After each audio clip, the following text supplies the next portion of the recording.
I cried, too. What with the tentacles and the darkness and the glowing eyes of the watchers out there, how could I not? I wept into my beer with quiet tears. And as little Frank watched me do it, I was reminded of the time I watched my father cry.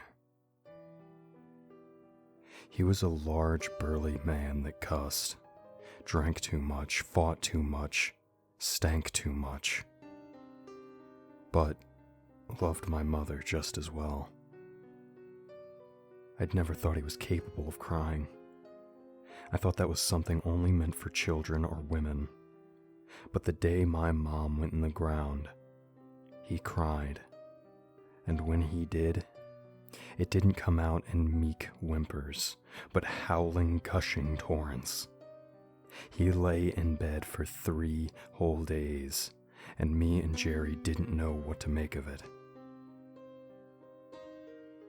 My brother and I continued to go to school to touch base with reality and come home, make our father something to eat, then leave it on his bedside table.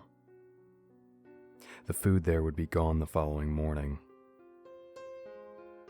The huge man in the bed grabbed me by the arm once and looked me into the eyes, pleading through an ocean of salty water. I didn't know what to do, so I left him, jerking my arm away.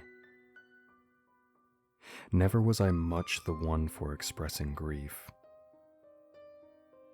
I ignored my father, and when he came out of his bedroom on the 4th day, freshly shaved, ready for work, Jerry and I exhaled a sigh of relief. We could never have guessed he would color his walls with a smatter of pink and red the day after that.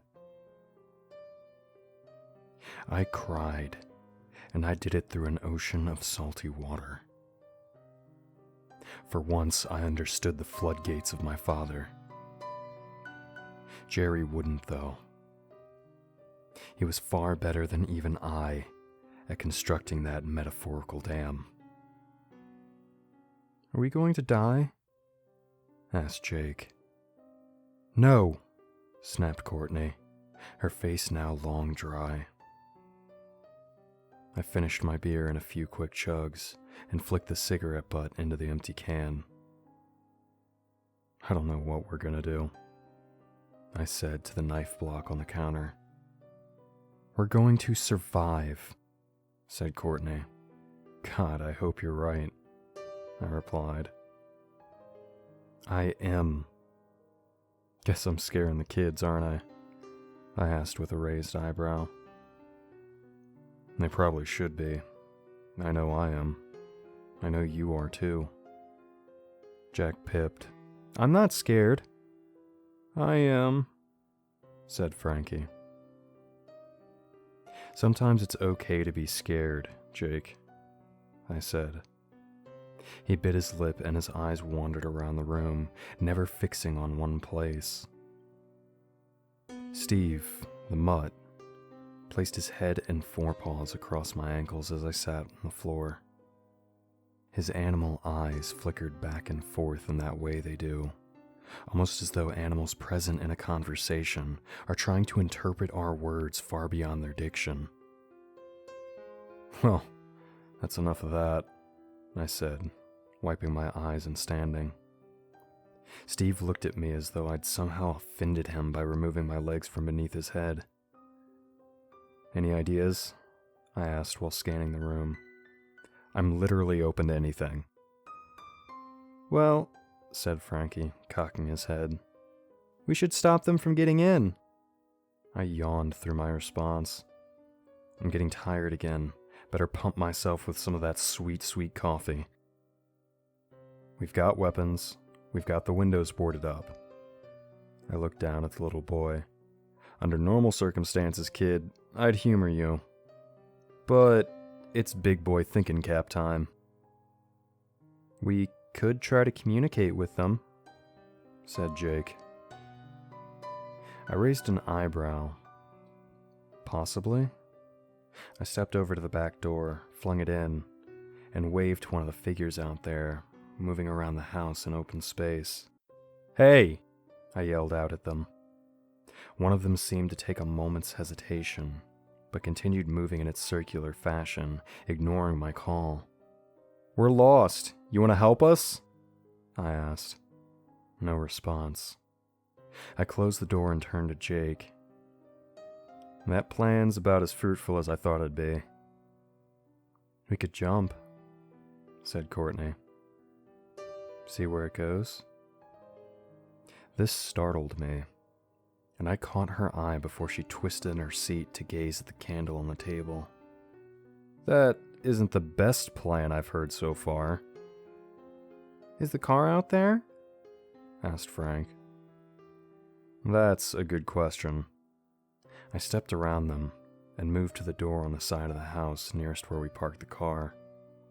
I opened it and saw nothing but open space. Shutting it back, I said, "Come on, guys, we need some real ideas." Just then, the floor quaked beneath us again, and my stomach flopped, knowing well that we were suspended over nothing but open air. Damn it, if they wanted to, they could just come straight through this house and murder every one of us. Why not? "Something's happening!" screamed little Frank. There he was, the little boy standing in front of us, as inconsequential and slight as any other. Then he wasn't any longer. He squealed and grabbed hold of his head with both hands, his shrieking reaching a climax that only Steve could hear probably. His eyes were clenched, and when they opened again, his eyes burst forth with a wondrous blinding light, and his feet left the ground. The rest of us in the room scrambled from the levitating boy. That was when he spoke in a voice not his own. It was an unfathomable ferocity that struck our ears. He spoke. "You have been chosen to look on me." The light coming from his eyes grew brighter till we heard a shattering noise like hot glass bulbs. I didn't hear the small boy crash to the floor, but when I was able to look upon him again and the light from his eyes had gone, I caught bile in my outstretched hand. Jake cried out, "His eyes!" Lil Frank's eyes had swollen and burst from his head in a firework explosion of blood and viscera, spattering the room and all of us in its wet gore. I'm sure I know the phrase, "Oh my fucking God," for I'm sure I hushed it from my panicked lips 1,000 times over as I held that little boy's head in my lap, attempting to stuff his empty eye sockets with my removed shirt. I held my hand against his chest and felt it rise and fall. He's alive. Thank God he's alive. We surrounded him in a semicircle, static between trying to aid him and trying to move him awake again. I felt his forehead, and it was blistering hot like the end of a fire poker. I let go of him as Courtney held him into her outstretched arms. As my wife dabbed at the edges of Frank's eyes with my shirt, she looked up at me with wild, fearful eyes. I strode over and grabbed the single shot in a huff, pacing back and forth. Who was that speaking through him? Maybe Courtney's right. Maybe we should jump into the epithesis of nothing. No. As Courtney tended to little Frank, I found myself in a flurry of overwhelming emotions, pulling me every which way. This had to come to a head at some point. All this madness, all this confusion. Now someone was hurt, and I had to do something. Jake followed underfoot, mimicking my motions. "Get out of my way, goddammit," I said. Jake stepped away from me with a protruding bottom lip, and I shoved him against the wall, rushing towards the back door.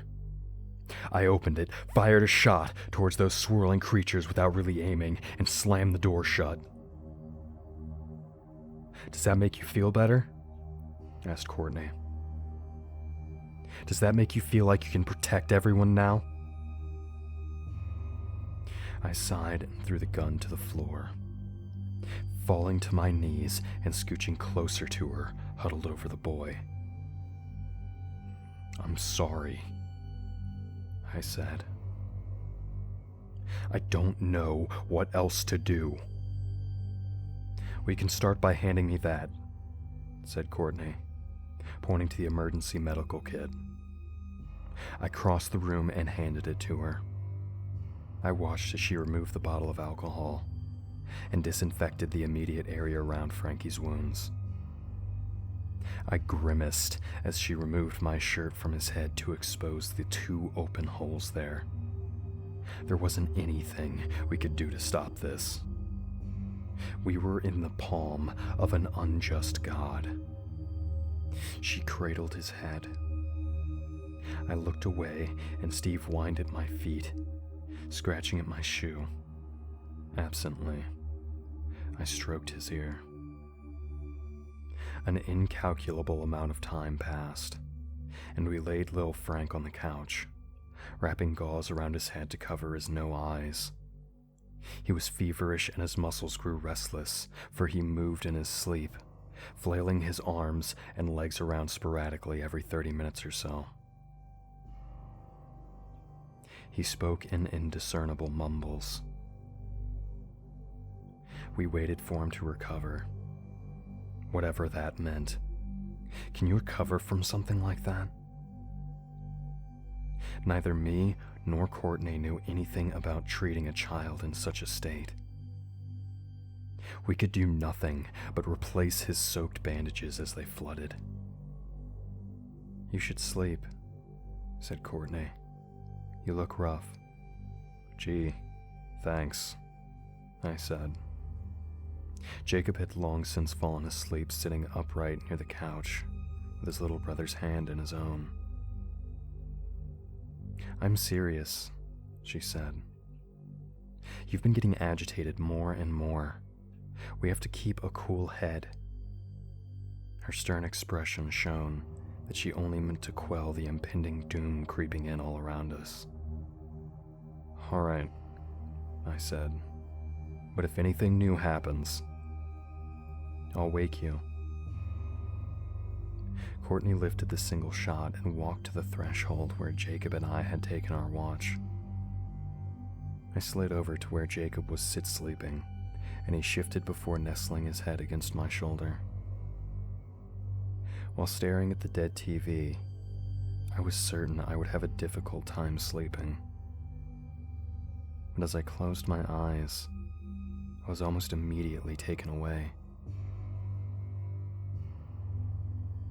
I awoke and jumped to my feet, scanning the empty room.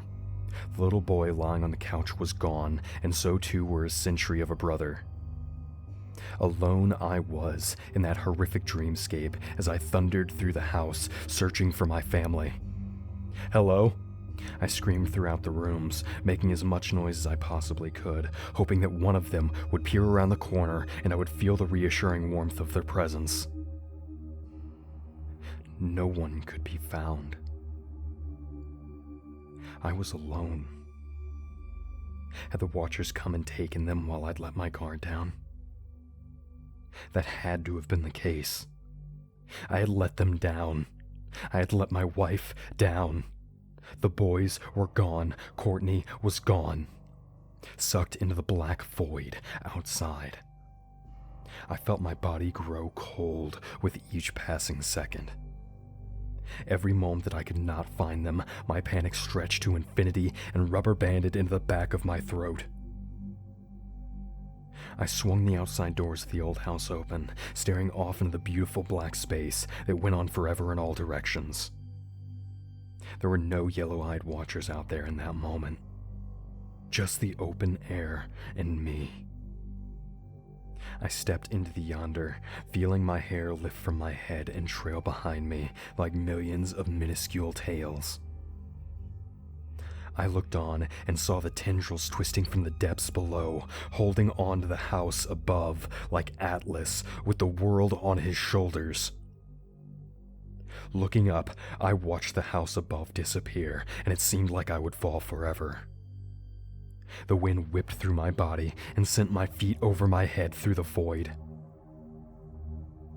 It seemed like I could fall forever.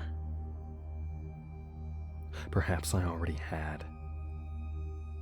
Perhaps I'd been doing this all along. There was never an Uncle Derek or a past. No future.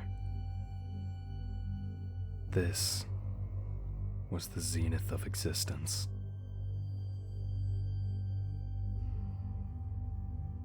What a dream. I awoke in a nightmare sweat without Jake leaning on my shoulder. This sent me rushing to stand, but I calmed as I saw him standing near the boarded bay window, attempting to peer out. My shoulders relaxed. "See anything out there, bud?" I asked. He shook his head. Jacob's demeanor reflected that of a tired old man. My heart went out to him, but I was too far gone to address his growing up properly.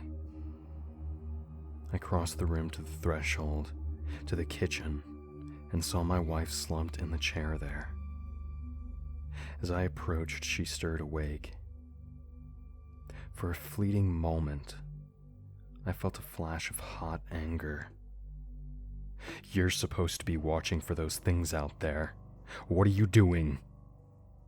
I clenched my jaw and pushed the anger away. "Hello, sleepyhead," I said. "Sorry," she said, offering a wipe at the sand in her eyes as proof that she was wary. "It's all good." I stretched the sleep from my body and waved my hand in front of my open mouth. "They still out there?" "Last I checked," she said. "I don't like looking out there, though. They give me the heebie-jeebies." I lifted a bottle of water from our gathered supplies and drank it greedily while attempting to catch a glimpse of the watchers through the window. There they were, as ever. "I think we're going to die here," I said. Courtney flinched, but ultimately relaxed and said, "Don't say that." I sipped the water. "No, I mean it. What are we doing here? Surviving? I don't want to survive. I don't want to give them the satisfaction. We could put the kids to sleep. Then ourselves.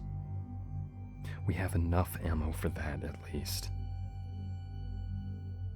I couldn't bring myself to part my lips and say this bit, but given the way that she fondled at the end of the gown, she knew exactly what I meant. She slammed her fist against the side of her chair and said, "Enough!" I watched her shoulders square as she barreled down the hallway. Jacob entered the room, inspecting the disturbance. When she returned, she had a little black plastic box with speakers on either side. A battery-operated CD player. She shifted the 2-foot-long black box into the counter, striking the play button like a tambourine with her open palm. Immediately, my ears were met with the sound of a keyboard, melodic, followed by unidentifiable synth instrumentals. The bugles. "Video Killed the Radio Star" exploded from the box. I was more than a little baffled as my gaze went from the flexing speakers of the radio box to my wife, mock boots stepping in her bare feet, sliding them along the kitchen tiles. This was from a mix CD I'd given her when we'd first started dating years ago. Her mouth mimicked the voice coming through the radio. Jacob looked on in bewilderment. She spun and let her nightgown flow out in all directions like a wildflower dancer. "What the hell are you doing?" I asked. She sang along, ignoring my protest. "Have you lost your damn mind?" She stopped mid-spin, looking me up and down. "Quite contrary, Derek. I found it." Then she began lifting her feet, dancing in a high-stepping Appalachian fashion. "Are you okay?" wavered Jake. "I'm great," she responded through a heaving breath. "Dance! Let those bastards come and get us." I watched my wife. She was right. She'd not lost a thing in the world. She found it. What was it that humans did in the most perilous of circumstances? They defied them. I understood that's what she intended to do. This was not an escapist fantasy. There was no madness here, only humanity. As Mr. Roboto came over the radio, I too joined in the play dance, moving my arms like stiff blocks through the air. Jacob watched us with horrific fascination, till Courtney grabbed him by the hands, forcing him to drop his hammer and taking him away on the whims of a crazed revelry. I belted out the lyrics of the song, lifting the hammer from its place on the floor, and twisted my jiggling body to the window over the sink, jamming the claw into the screws and nails there, prying them away from the window and tearing down the trim. Courtney laughed as I did so, and even Jacob seemed carried away in the strangeness of it all. I was a bolstered man, a person ready for anything. If they could get us with the boards, then so be it. There shan't be any fortifications. I clambered the metal end of the hammer through the glass, watching it break away and fall into the yonder blue. So it was that I did the same on the rest of the windows of the house. In our reveling, we swung the kitchen door in and placed the radio at its mouth for the watchers to hear. "How do you like that?" I shouted at the circling figures. "You want to torment us? I don't think so. How do you like these tunes?" I twisted the dial to the max. The watchers did not waver in their formation, and I spit in their direction. "Come and get us," I taunted. Steve watched us with astute curiosity, inconsistently wagging his tail when we'd catch his eye or growling at the watchers as he caught a glimpse of them. I lifted the crisper drawer full of beers from the dark fridge and slid it among the floor, taking up in the open back doorway with the single shot between my spread legs. I watched over and popped a tab. Courtney followed suit and pulled up a chair to watch me. She popped her tab, and as she did so, I caught Jacob ogling the clear crisper drawer. "Go ahead," I told the boy. Before reaching into the crisper, he looked to Courtney for admission. She nodded, and he too cracked a top. We crowded in around the door, and I took aim, firing a shell into the watcher's alignment. They were either impervious to the scatters, or I was the worst shot in the world. They're impervious. "She don't use jelly," I sang along to the next song coming over the speakers. Bang, reload, sip, bang, reload. "Give me a go on it," said Courtney. I slid along the floor on my bottom, handing the gun off to her. As she propped the gun against her shoulder, she looked calm, and I was impressed with her stance. She closed an eye, looked down the sight, and fired. Bang. I watched as a pair of those floating yellow eyes staggered and swam downward through the air. It disappeared. Courtney jumped up and down in a display of trimmering satisfaction. "I got one!" "Holy shit," I said. "You should definitely hold on to that." I pointed to the gun with my hand holding my beer. Jacob's soft chuckle caught my attention. I angled my neck to look at him. "Oh, you think that's funny, huh?" He nodded. "A little." I wheezed through a sip. "What's that?" asked Jacob, leaning around Courtney to look out into the darkness. I followed suit. A cyclopean mass of something was coming our way. The outline of a humongous black orb could be seen wading through the yonder.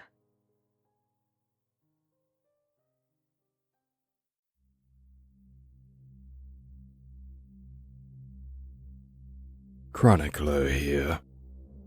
We here at Creepy Spaghet would like to thank EdwardTheCrazyMan for allowing us to tell their story. If you enjoyed this story, be sure to subscribe to stay updated on these terrible tales, and make sure to check out the author in the links below. If you're interested in having your story narrated, be sure to reach out to our humble overseer, as he continues his journey to pull the darkest stories from the infinite depths of the internet. Until next time, fiends. And remember, we are darkness.